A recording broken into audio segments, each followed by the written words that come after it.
Right now, invisibly, your home is full of something. It is passing through the walls, through the door, through you. You cannot see it, hear it, or feel it, but your phone can, and without it, the screen in your hand goes dark and silent. We call it Wi-Fi, and most people imagine it as some kind of magic, data floating in the air, plucked out of nothing. It is not magic, and it is not really data in the air. It is light. That sounds absurd, so let me prove it to you, because once you see what Wi-Fi actually is, you will never look at an empty room the same way again. Start with ordinary light. The light you can see is a wave, a ripple traveling through space. What makes one color different from another is how tightly that ripple is bunched up, its wavelength. Red is a long, lazy wave. Blue is a short, tight one. Now here is the secret your eyes are hiding from you. The colors you can see are a tiny sliver of a vast range of waves, all made of the exact same stuff. Stretch the wave out longer than red, past where your eyes can follow, and it does not stop existing. It just becomes invisible to you. Keep going, and you reach radio waves. Radio waves are not a different substance from light. They are light, the same ripple, simply stretched out far too long for human eyes to catch. And Wi-Fi is exactly that, a type of invisible light glowing out of a little box in your hallway. So how does light carry a message?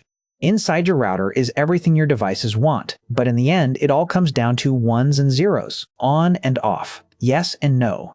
The router takes that stream of ones and zeros and uses it to flicker its invisible light, on, off, billions of times every second. Far too fast for any eye, but trivially easy for an antenna to read.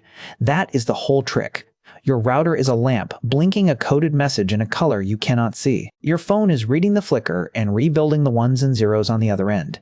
And it is a conversation, not a broadcast. Your phone blinks its own invisible light, straight back, billions of times a second, so the two are talking over each other constantly, in total silence.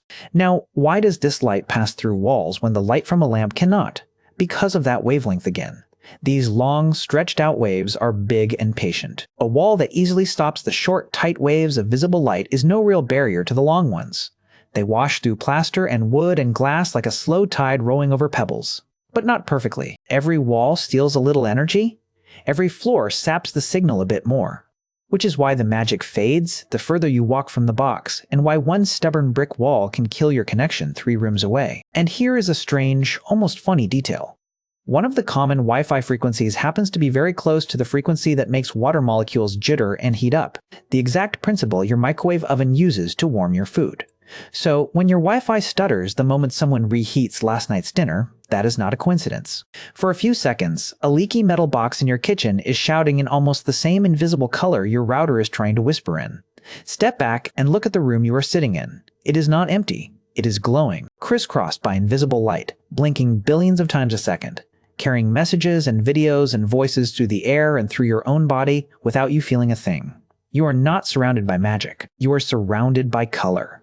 A color evolution simply never built you to see. Your phone sees it perfectly, and every time a video loads out of thin air, it is just catching the flicker of a light that was there all along. Now you know.